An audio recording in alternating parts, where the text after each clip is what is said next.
Okay. So as Melissa mentioned, I am a registered dietitian and I'm also a mindful eating instructor. And I wonder if anyone's heard of mindfulness or mindful eating, maybe mindful movement, any of those. No. No, okay. I have.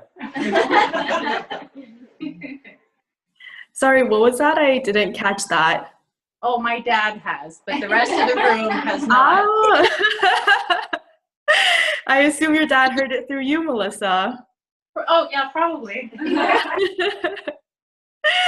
That's also where my dad heard about mindfulness at first. So, yeah, so sometimes if you've been to a yoga class, sometimes the instructor will say things like, pay attention to your breathing or pay attention to the way that you're moving.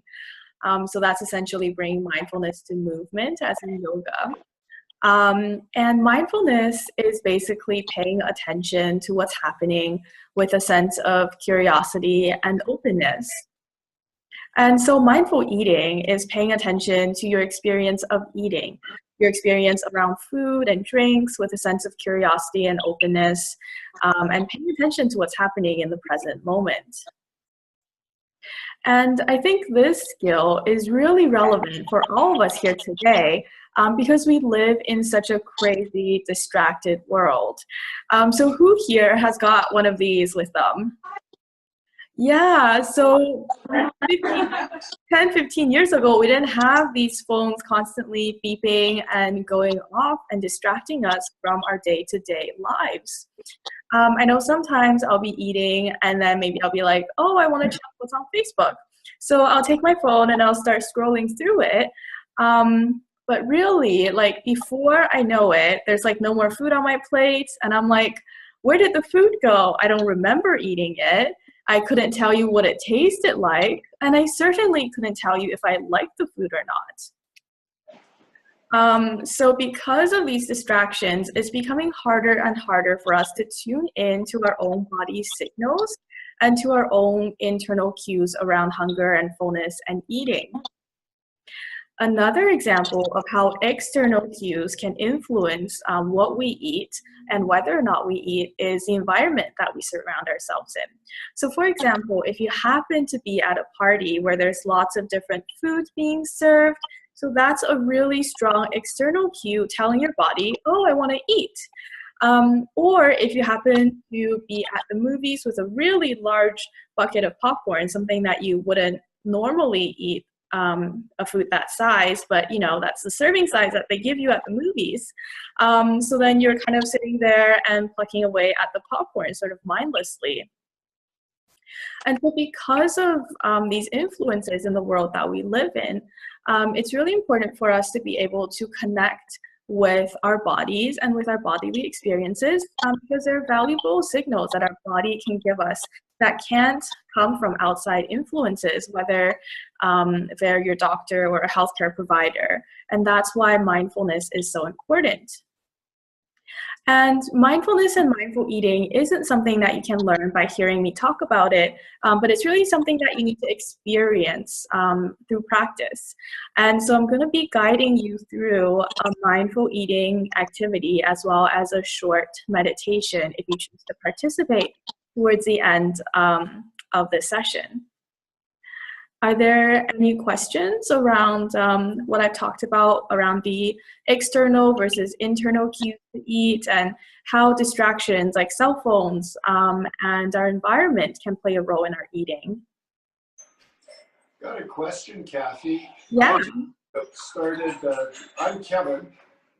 Hang on, I'm supposed to move around now. Hi, can you see me? Yes, hi. The thorn between two roses here. I've just started doing sensory deprivation float tank. Mm-hmm. And will that work in the same direction to help with the connection between the eating and the internal triggers for it?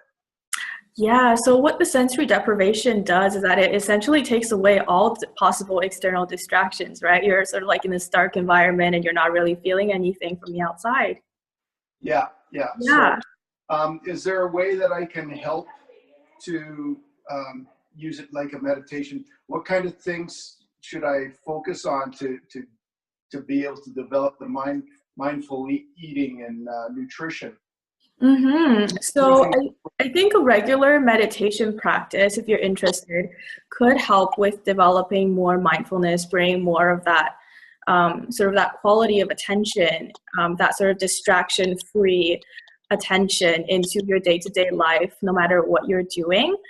So meditation, a regular meditation practice can help with that. And also just paying attention to your eating when you're eating. I think that's the best way to bring some of that into your food if you're looking to become more mindful about your food intake. And so we're going to be practicing both a short guided meditation as well as an eating meditation. So you'll get a taste of what that's like a bit more into this presentation. Okay, thank you. You're welcome. I'll leave this.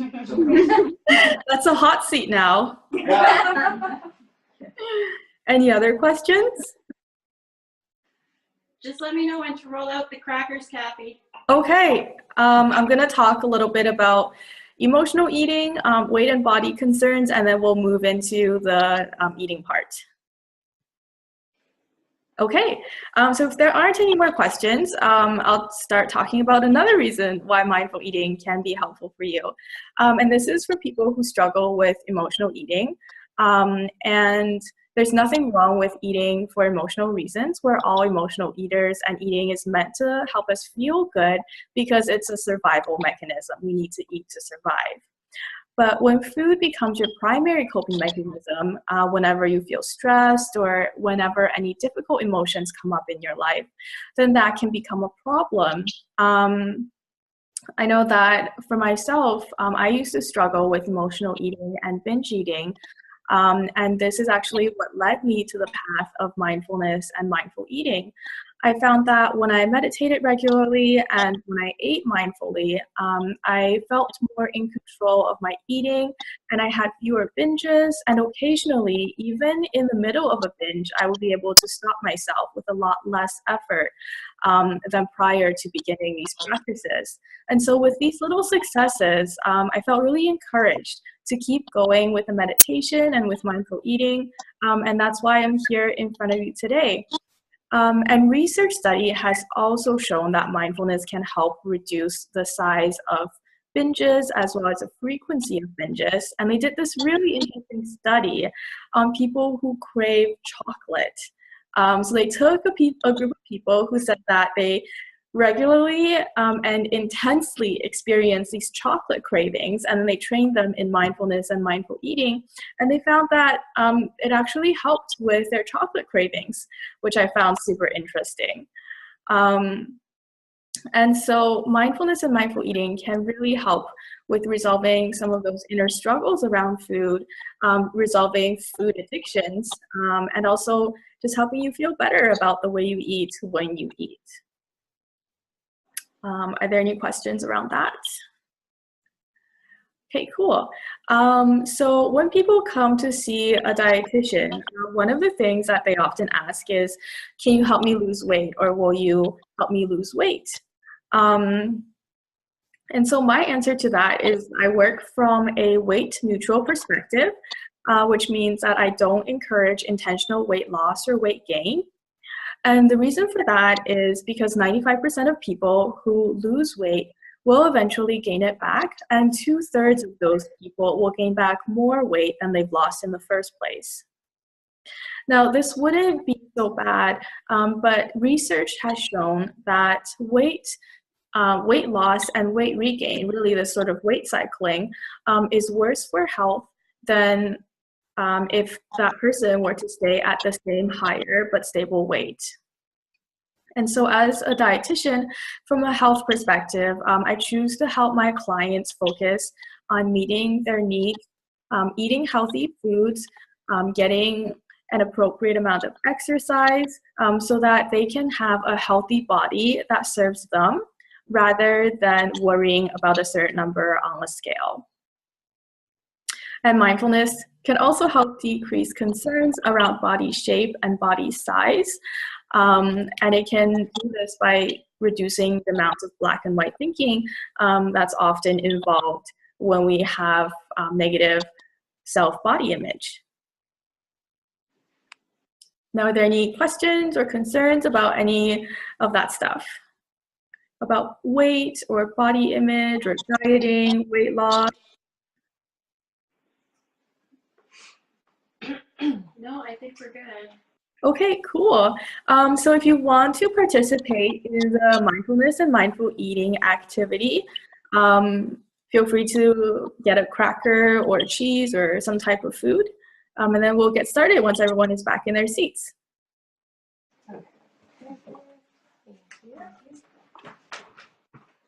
Yes, there is cheese and all that good stuff too.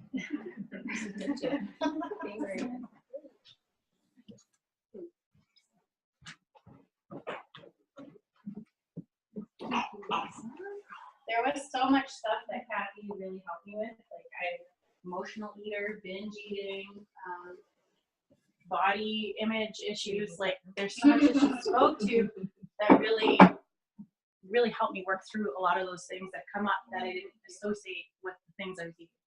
I knew, but it wasn't really sinking in. So anyways, I think we're all got our crackers now. Everybody's back. Awesome, thank you, Melissa. So we're going to begin with a brief guided mindfulness meditation. And so for that, just put down your food somewhere close by for now. And find a comfortable seated position. And just becoming aware of your body, noticing where your body is touching the seat. Closing your eyes if you wish. Or you can look down with a gentle, soft gaze. Putting your hands in your lap.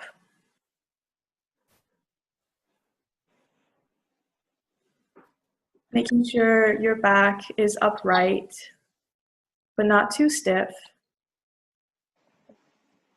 Finding a comfortable posture to sit in for the next few minutes. And now bring your attention to your breath. Feeling it moving in and out of your body. Notice where you can feel the sensations of breathing the most. Is it in your nostrils, at your chest, or maybe your stomach? Find a point where you notice your breathing the most easily, and let your attention rest gently at that point.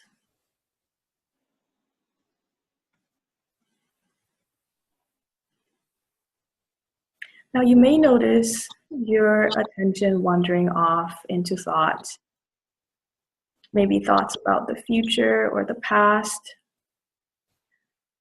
This is normal. You notice yourself drifting back.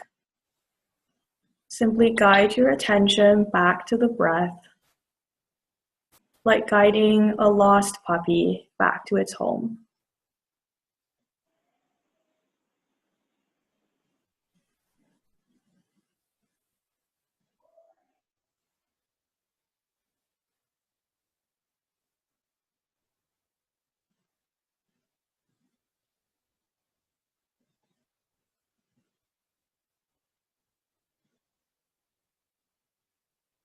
And now gently open your eyes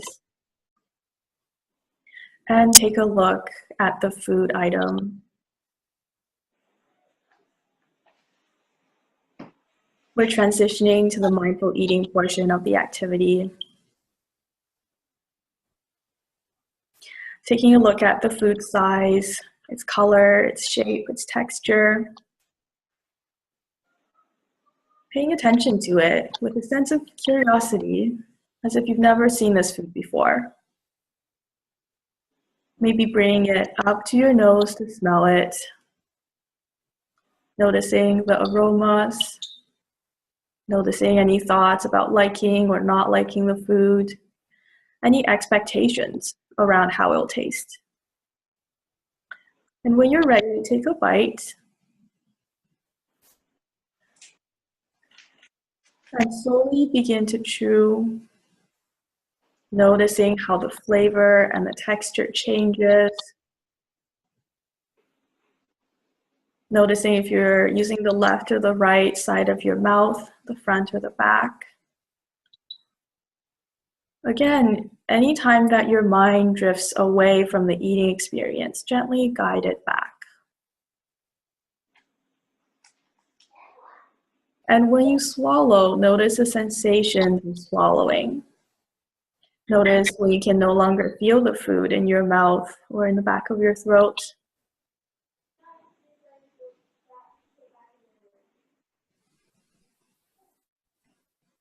And you may continue to eat in this way, or you may stop anytime you want to. Just being aware of what is leading you to eat or to stop eating.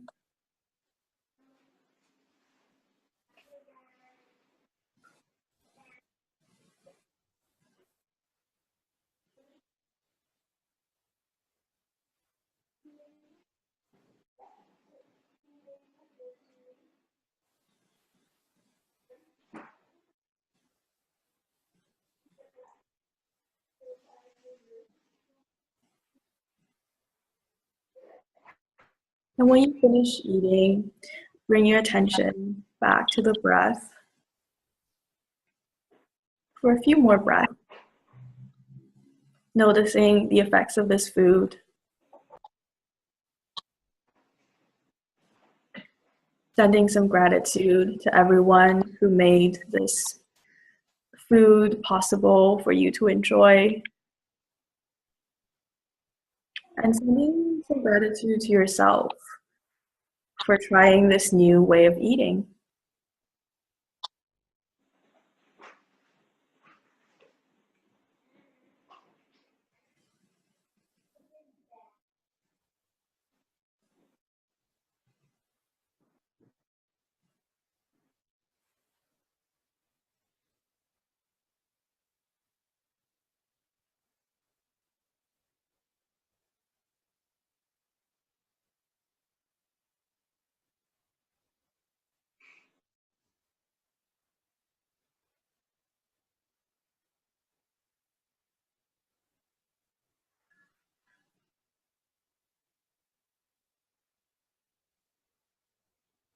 All right. And how's everyone doing with their food?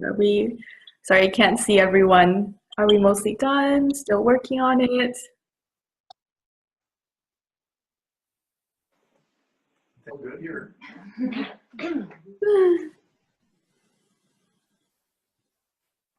Yeah, so if most people have finished, how was that experience? Made me love cheese more. Yeah, I liked it. Yeah, it's nice to slow down eating and actually absorb the flavors. Like, I mean, how many of us just gobble food up just because we're hungry, right? That's what it made me think. I'm like, God, I don't really pay attention. I'm just Yeah. Yeah. Yeah, it's amazing how much more we notice when we slow down. And slowing down is really just a tool for people to get started with this paying attention, because when we eat quickly, it's true, we don't pay attention. It's harder to pay attention. And the experience is different when we eat faster versus when we eat slower. So I think that would be even a really valuable point to take home is, when you're having dinner with your families, instead of like digging in and trying to finish and move on to the next thing, actually sitting down and taking the time to smell the food and enjoy the experience of it and savor it, because I think eating is truly one of the greatest pleasures in life. Yeah, I agree. Yeah, anything else? I think that's actually a great tool to use when satisfying a craving when you have like a chocolate craving or something and you actually just gobble up your chocolate bar or that piece of chocolate, you don't actually sit and enjoy it. I think that tool is great to help actually satisfy that craving. Yeah, thank you. Sorry, I can't see who's speaking. What's your name? I'll sit in the hot seat. I'm Alora. Laura, hi. Hi. Hi, Yeah. nice to see you. To see you too. Yeah, absolutely. A great tool to use because I mean everybody still gets those odd cravings, whether it's a carb craving or a sugar craving, but we just kind of gobble up those cravings really fast. I know I personally do, but I think that's a great tool to use in the sense where when we slow down and actually take the time to enjoy and take in the flavors of what we're eating, you satisfy that craving more as opposed to go reaching for another piece and needing more excess. Yeah. Yeah. Like, I'm like, wow, I don't think about that. Yeah, exactly. Yeah, because thank you, Laura. Yeah, so one of the things that I talk about with some of my clients is the fact that we have different types of hunger, right? Sometimes we have eye hunger when we see something, we want it. Sometimes we have mouth hunger where we crave the taste of something. And so I think slowing down and really savoring it is a way to satisfy that craving, that mouth hunger, without necessarily eating like a really big serving of something. Sorry, girl.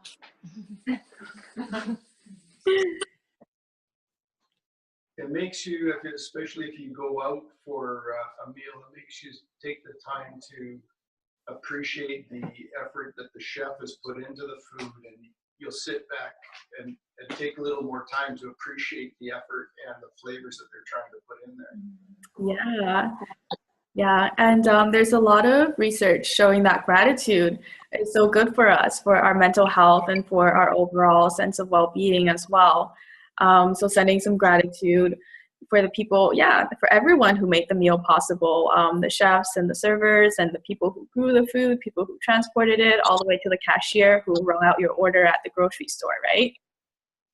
I think even as a mom, like cooking dinner for everybody, when I sit down to eat, I'm gobbling my food back. I don't really actually take time to appreciate that I made this meal for my kids. I should sit and enjoy that. That's a self. Yeah. I really like that. Yeah, absolutely. Yes. And eating is really, I think, a form of self-care, and there can be a lot of self-compassion that goes into eating as well, like taking the food in the spirit of not only because I need to eat, because I need to satisfy this hunger, but really appreciating it and understanding that it's a way that we take care of this precious body we have, and it's the only one we get, really. Yeah.